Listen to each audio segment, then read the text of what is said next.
नमस्कार। इस वीडियो का मूल उद्देश्य आपकी भावनाओं को ठेस पहुंचाना बिल्कुल नहीं है। हमारा मात्र इतना ही उद्देश्य है कि आप कुछ ज़रूरी चीज़ें जानें जो समाज आपको दिखाने का प्रयास कभी कभी नहीं भी करता है। कुछ नई चीज़ें आपको धर्म के सहारा लेकर दिखाई जाती हैं, जहां पर आपको ये बताया जाता है कुछ ऐसा है, कुछ ऐसा है, कुछ ऐसा है। तो हमारे भी कुछ क्वेश्चंस हैं जो कि उन बाबाओं को इस वीडियो के थ्रू पूछना है, उन बाबाओं से। और कुछ ऐसी भी चीज़ें हैं यार कि आप लोग भी थोड़ा समझिए किसी चीज़ को, दरअसल की मेन रीजन क्या है उसका, और वो जो लोग बताते हैं उसके में दोनों में डिफरेंट क्या होता है, डिफरेंस क्या होता है। एक बहुत ही अच्छा और प्यारा वीडियो है अनिरुद्धाचार्य जी महाराज का। हमें बहुत ही अच्छे लगते हैं उनके जो भी सोच होते हैं, लेकिन फिर भी कुछ जरूरी चीज़ें हैं जो कि आप भी जान लीजिए। थोड़ा बार इस वीडियो को देख लीजिए, फिर पूरी वीडियो देखिए। नहीं कराया। मैंने कहा जब बिना प्रमाण के, बिना सबूत के तू एक आदमी को अपना बाप कह सकता है तो भगवान का सबूत क्यों मांगता है? हम भगवान को श्रद्धा से मानते हैं। हर जगह सबूत नहीं लगता, और सबूत चाहिए तो चलो मैं सबूत दे देता हूं। पानी के अंदर द्वारिका मिली है 5,500 साल पुरानी। भगवान श्री कृष्ण जाने के पहले पानी में डुबा कर गए थे अपनी नगरी को। ये बात भागवत जी में लिखी है। जो लिखा है वो आज मिल गया। पानी में डूबी हुई एक नगरी वैज्ञानिकों को मिल गई, तो बात सिद्ध हो गई कि नहीं? सबूत मिल गया ना। आपको सबूत चाहिए था, मिल गया। राम सेतु सालों साल से उसमें वैज्ञानिकों ने रिसर्च की, अंत में दावा कर दिया, सिद्ध कर दिया कि यह मानव निर्मित ही सेतु है। अब कौन सा सबूत चाहिए? रामायण में लिखा हुआ है कि राम जी ने सेतु का निर्माण कराया था बंदर भालुओं के द्वारा। आपने इनकी वीडियो में अगर देखा हो तो आप पाते हैं कि यहाँ पर इन्होंने 3 चीजों के बारे में बात किया है। एक ये कह रहे हैं कि अगर जैसे एक बंदा इनसे पूछ रहा है, सर जी कि महाराज जी भगवान अगर होते हैं उसका प्रमाण क्या है, ठीक है? तो ये बता रहे हैं भैया, एक चीज ये कह रहे हैं कि आप अपने बाप को बिना प्रमाण के थ्रू ही बाप मान लेते हैं। नंबर 2, ये फिर दोबारा प्रमाण, पहले कह रहे हैं कि हमारी श्रद्धा है, फिर दूसरी बात दोबारा बातों से अलग होकर दोबारा क्या कहते हैं, आपको प्रमाण चाहिए तो फिर आप राम सेतु के बारे में चर्चा करते हैं। और फिर उसके बाद ये द्वारिका नगरी की चर्चा करते हैं, जो कि श्री कृष्ण के बारे में इसका उल्लेख मिलता है, और राम सेतु और राम जी का उल्लेख मिलता है दोनों में। फिर अब हम थोड़ा इस समझते इसके बारे में कि मेन रीजन क्या है। पहली बात यह है कि आप अपने बाप को बिना किसी प्रमाण के बाप कहते हो, ठीक है? तो उसका मेन कारण ये है कि हमारा जो समाज है, जो इस्टेब्लिश हुआ है, ये लंबे वर्षों से जो चल रहा है, आप देख रहे होंगे। पहले एक भावनात्मक रूप से समझ लीजिए। हम जब से पैदा हुए, अगर हम अपनी बात छोड़ भी दें तो हमारे बाद जो हमारे आसपास जो बच्चे पैदा होते हैं, उनके माँ, उनके घर वाले, उनके परिवार वाले दरअसल जो रियली में उसके बाप होते हैं, उन्हीं को बाप कहने के लिए कहते रहते हैं कि यही आपके पिताजी हैं, ठीक है? और वो पिताजी हर सुख दुख हर चीजों पर साथी रहता है। तो बच्चा चूंकि उसके पास बुद्धि विवेक है नहीं, उस बचपन में उसे बताया गया भैया ये आपके बाबा हैं, ये आपके पिताजी हैं, ये चाचा हैं, ये चाची हैं, मौसी हैं, ठीक है? तो वो प्रमाण नहीं मांगता, वो सबको कहने लगता, क्योंकि उसकी ब्रेन इतनी अच्छी स्टेब्लिश होती नहीं कि वो उन रिश्तों की पहचान कर सके। केवल बस आपने बताया कि ये हैं तो बस उसे मान लेता है। तो धीरे धीरे ये एक परंपरा बन जाती है। बच्चा बड़ा होता है, फिर धीरे धीरे सिखाया जाता है। हमारा समाज भी कहता है कि बाप के ऊपर शक करना मतलब अपनी माँ को गाली देने के बराबर है, ठीक है? बाप के ऊपर शक करना अपनी माँ को गाली देने के बराबर है। तो हमारा जो समाज स्टेब्लिश हुआ है, यही कहीं ना कहीं हमें रोकता है इस चीज से। दूसरी चीज क्या है कि अगर हम जब समाज देखते हैं हर चीजें, तो अपने ऊपर भी भरोसा हो जाता है, ठीक है? हमारी जो माँ होती है वही मेन रीजन होती है, मेन वही जानती है कि दरअसल हमारे पिताजी कौन है। दूसरी चीज ये है कि जो बाप होता है यार, आप ध्यान से अगर भावनात्मक लगाओ छोड़ दो, तो बाप दरअसल 2 प्रकार के होते हैं। एक वो होता है जो जन्म देता है, और एक वो होता है जो पालता है, ठीक है? हर व्यक्ति के, मुझे आशा है कि लगभग सभी के ये दोनों कर्म करने वाला एक ही बाप है, ठीक है? कभी कभी होता क्या है, जो बच्चे अगर किसी महिला की शादी नहीं हुई है, या बेटी आजकल भ्रूण हत्या हो रही है, या बेटियों को जो होता है जन्म के बाद फेंक दिया जाता है, तो दरअसल उन्हें पैदा तो कोई और कर रहा है ना, उनका रियल में जो स्पर्म वाला जो बाप है कोई ना कोई और होता है। लेकिन अगर उसे कोई और पालता है और कोई पालता है, तो उसका बाप कोई ना कोई और हो जाता है। तो इस प्रकार से आप समझ सकते हो कि बाप वो भी होता है जो आपको दरअसल पालता है, बाप वो भी होता है जिसने आपको अपने स्पर्म के थ्रू पैदा किया है, ठीक है? तो जब आप एक गृहस्थ जीवन में पैदा होते हैं, जब कोई व्यक्ति जो कोई परिवार से बंधा होता है, तो दोनों परिवार की जो जिम्मेदारियां होती है वो एक ही व्यक्ति उठाता है, ठीक है? तो दूसरी चीज ये है कि जो हमारा परिवार है उसमें अगर आप थोड़ा भी गलती करोगे तो वो दिखाई देने लगता है। जैसे कि आपका कुछ ना कुछ जेनेटिक मैच होता रहता है अपने पिताजी से, ठीक है? आपकी माँ से कुछ ना कुछ मैच होता रहता है। तो पहले चीज ये होगा कि हमारा प्रमाण हमारे समाज में हमेशा दिखाई देता है, उसके प्रमाण मौजूद हैं, ठीक है। दूसरी चीज, अगर हम फिर भी चाहें, जबकि कभी कभी आप देखते होंगे कि जब अदालती कार्रवाई होती है, अगर किसी का आप देख लो कि धन दौलत या उसके परिवार की चीजों को लेने के लिए जब उसके एक अच्छा सा व्यक्ति चुना जाता है, भाई इसका दरअसल कौन है पुत्र, क्या आने वाला जो इसकी जनरेशन पीढ़ी कौन है, तो उस थ्रू में क्या होता है, उसकी डीएनए टेस्ट करा ली जाती है, ठीक है, जिसके थ्रू पता चल जाता है बाप है या नहीं है। लेकिन भगवान की डीएनए टेस्ट आप बिल्कुल नहीं करा सकते, अगर आपकी इच्छा तो करा दीजिए, कोई ना कोई क्षमता हो तो इस प्रकार से। दूसरी चीज, इन्होंने प्रमाण के तौर पर बात भी, ये तर्क भी करे, पहले कह रहे हैं मेरी श्रद्धा है, श्रद्धा है, ठीक, अच्छी बात है, आप श्रद्धा है तो कोई क्वेश्चन ही नहीं है भाई, अच्छी बात है। फिर ये तर्क दे रहे हैं कि राम सेतु के बारे में तर्क दे रहे हैं। तो राम सेतु के बारे में यार मैं पूरी वीडियो ही लाने वाला हूँ, क्योंकि बहुत ही कॉम्प्लिकेटेड ये एक चीज है। मैं आपको बताऊंगा कि जो राम सेतु देख रहे हो ना, जो ऊपर पत्थर है, पत्थर तो पत्थर कितने से पुराने हैं, 7000 साल पुराने हैं। लेकिन जो पत्थर के नीचे जो छोटे छोटे टापू है ना, वो टापू लोग 4000 साल पुराने हैं।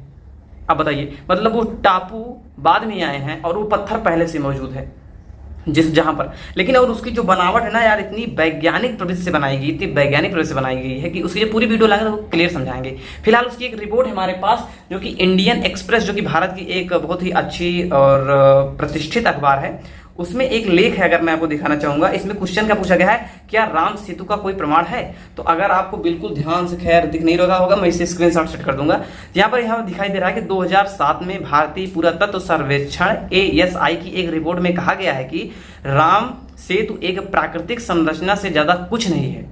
मतलब यह खुद जब कोई चीज डेवलप हो जाती है, प्रकृति के द्वारा डेवलप होती है, यहाँ प्रकृति का मतलब हमारे इन्वायरमेंट से है, ना कि भगवान से, ठीक है। तो जैसे प्राकृतिक संरचना कहते हैं, इससे ज्यादा कुछ नहीं है। भारत सरकार ने ASI के सहयोग से सुप्रीम कोर्ट में एक हलफनामा दायर किया, जिसमें कहा गया कि संरचना का निर्माण भगवान राम द्वारा किए जाने का कोई भी ऐतिहासिक प्रमाण नहीं है, ठीक है, कोई भी ऐतिहासिक प्रमाण नहीं है। आप इसे डालकर चेक कर सकते हो, इंटरनेट में ओपन टू सर्च है।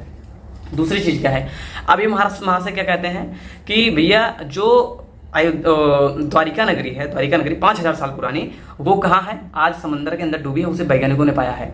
दो चीजें पता समझिए कि एक तो जो द्वारिका नगरी डूबी है वो श्री कृष्ण की ही द्वारिका नगरी डूबी है, वो श्री कृष्ण की ही है, मानव निर्मित नहीं, हम लोगों के द्वारा जो हमसे पहले हमारे पूर्वज से उनकी बनाई नहीं है, इसका कोई प्रमाण नहीं है। पहली चीज है, ना वो वेदों के पास है, ना किसी के पास है। और जो नगरी पाई गई है वो वही नगरी होगी, ये भी कैसे आप कह सकते हो, दोनों में ही चेंजिंग है। दूसरी चीज ये है कि यार जो नगरियां पाई जा रही हैं तो एक ही नहीं पाई गई है, आज तक में कई ऐसी जगहें पाई गई हैं। अब जैसे देखो हड़प्पा सभ्यता आप लोगों ने नाम सुना होगा, बहुत ही है, इंडस वैली नाम है उसका। तो उसे आप अगर देखोगे अगर तो वहां पर जमीन के नीचे यानी धूल मिट्टी का हटाकर देखोगे तो एक अच्छी सी स्टेब्लिश आपको वहां पर मानव सभ्यता दिखाई देगी, ठीक है। उसकी 2700 ईसा पूर्व के आसपास के टाइम पीरियड के वहां पर कालखंड है उसका, तो वहां पर देखोगे तो इसका तो कोई प्रमाण नहीं दिखाई देता भैया, उसका भी दिखा दो, कहीं ना कहीं लिखा हुआ कि पूर्वजों में, आपके गीता में या हमारे जो भी पौराणिक ग्रंथ है उनका उल्लेख है। तो ऐसा भी हो सकता है ना कि ये जिसने लिखा हो उसने जो चीजें मौजूद है प्रकृति का, उन्हीं चीजों को कुछ ना कुछ करके उन्हें एक लिंक कर दिया हो हर चीजों से। दूसरी चीज, जो पौराणिक चीजों में लिखी चीजें होती हैं वो बिल्कुल सही है, ये इसमें भी थोड़ा विवाद है यार हमारे इच्छा से, क्योंकि आपने नाम सुना होगा एक शिव पुराण है, ठीक है। तो हमारे यहाँ हम चूंकि जहाँ से बिलोंग करते हैं तो वहाँ से देखा जाता है कि जब कोई मरणासन स्थिति में होता है, मरने वाला होता है, कुछ समय बाद वो पक्का डेड हो जाएगा, इस स्थिति में जो हमारे आसपास जो पुरोहित लोग होते हैं उन्हें बुलाया जाता है और वो लोग कहते हैं कि शिव पुराण की कथा सुनाते हैं उन्हें, ठीक है। उसमें बताया जाता है कि दरअसल जब कोई व्यक्ति मरता है, अगर वो अच्छा है तो कैसे कैसे यमराज लोग आते हैं, कैसे ले जाते हैं और कैसे कैसे उसे स्वर्ग या नरक की प्राप्ति होती है। नरक में भी 7 तरह के नरक बताए गए हैं और उसमें भी सबसे लास्ट वाला सबसे खतरनाक है और रोवा नरक है, यानी कि जिसमें रोए अभी आपके रोने लगेंगे ऐसे नरक हैं, ठीक है। इसमें बताया जाता है कि आपके जो आप वहां पर जाओगे तो उसमें आपकी प्रताड़ना कैसे आपके साथ की जाएगी, आपको कैसे अग्नि में जलाया जाएगा, आपको तेल में कैसे खौलाया जाएगा। इसे जब आप देखोगे तो बिल्कुल एक स्टोरी टाइप लगेगी, आपको कितना अच्छा डराया जा सकता है। रीजन इसका क्या है कि जब आपका शरीर, जहां आप देख रहे हो शरीर, तो शरीर तो यार यहीं पर जला दिया जाता है, जो तेल से जलाया जाएगा, तो उसको बताया जा रहा है जब आप वहां जाओगे तो वहां हम जा ही नहीं पा रहे हैं। दूसरी चीज ये है कि वो कहा है कि अगर आपका जो अंतरात्मा है वो जाता है वहां पर, तो अंतरात्मा के लिए अपने एक हिंदू में ही देखा होगा, एक कहावत है कि नैनम छिंदन शस्त्राणी नैनम दहति पावका ना चैनम क्लेदयंतापो ना सोष्यति मारुता। मतलब नैनम छिंदन शस्त्राणी, शस्त्रों के द्वारा हम इसे छिन्न भिन्न नहीं कर सकते, नैनम दहति पावका, ना ही अग्नि जला सकती है, और नैनम दहति पावका ना चैनम क्लेदयंतापो ना सोष्यति मारुता, मतलब पानी द्वारा गीला भी नहीं किया जा सकता। अब सोचिए वो जो अंदर का जो भी मटेरियल अगर है तो पहली चीज़ें बिल्कुल क्लियर नहीं है, क्योंकि इसके बारे में हम आपको सही से बताएंगे कि दरअसल विचार क्या है, हमारी आत्मा क्या है और शरीर क्या है, दोनों अलग हैं या एक ही है या कुछ है ही नहीं या शरीर है ही नहीं, ठीक है, इसके बारे में। तो यहाँ पर हम देखते हैं कि एक तरफ ही कहा जा रहा है कि आप कैसे कैसे वहाँ पर आप प्रताड़ित होंगे, एक तरफ कह रहे हैं भैया कुछ नहीं, जब आपका आत्मा जाता है तो उसको आग जला ही नहीं सकता, कुछ कर ही नहीं सकता, तो भैया हम आपकी प्रताड़ना कैसे मान लें। दूसरी चीज, जो स्वर्ग और नरक आपने बहुत बार सुना होगा इन दोनों को, तो यहाँ पर हमेशा आप देखोगे जो व्यक्ति मर जाता है उसके लिए बताया जाता है कि भाई ये स्वर्ग गया होगा या नरक गया होगा। तो आप ये बताइए महाराज कि जिंदा तो जा नहीं सकता, पहली चीज है, और जो मर गया है वो बेचारा बता नहीं सकता, तो फिर ये स्वर्ग और नरक वाली बतिया कैसे पता चला हम लोगों को, जो किताबों में लिखा गया है, या कैसे पता चला। तो इसका जो क्वेश्चन का आंसर है दरअसल किसी के पास नहीं है, तो उनके पास भी नहीं है। बस इतना ही है कि आपको धर्म के क्षेत्र पर कितना आकर्षित कर लें, उसके लिए आपको हम कैसे डराएं।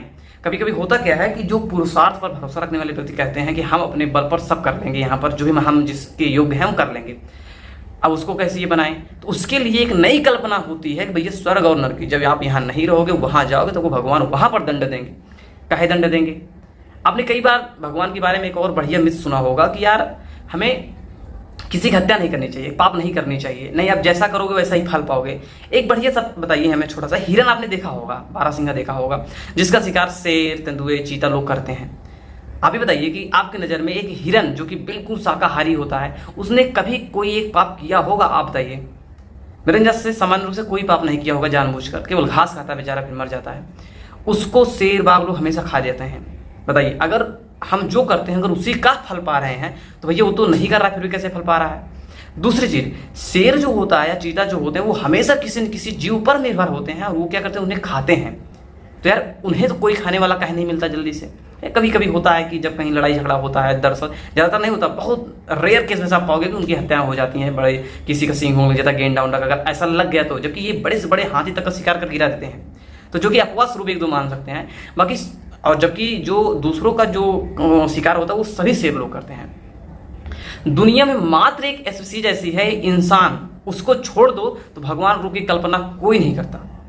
आपने बंदर देखा होगा, भगवान पूजा जा करते हैं। दरअसल होता क्या है कि ये लोग क्या होता है, सामाजिक प्राणी के अंतर्गत आ जाते हैं, हमारे इन्वायरमेंट रहते हैं, तो हमारा नकलची होते हैं, तो हमारा नकल कर रहे होते हैं, इस वजह से आपको दिखाई देंगे वो हाथ जोड़ रहे हैं, ये कर रहे हैं, वो कर रहे हैं। दरअसल वो जस्ट आपकी नकल कर रहे हैं और आपको खुश रखने का प्रयास कर रहे हैं, ताकि उनका जो पेट पूर्ति है, उनका जो सुख है वो आप ही पर निर्भर है, ठीक है।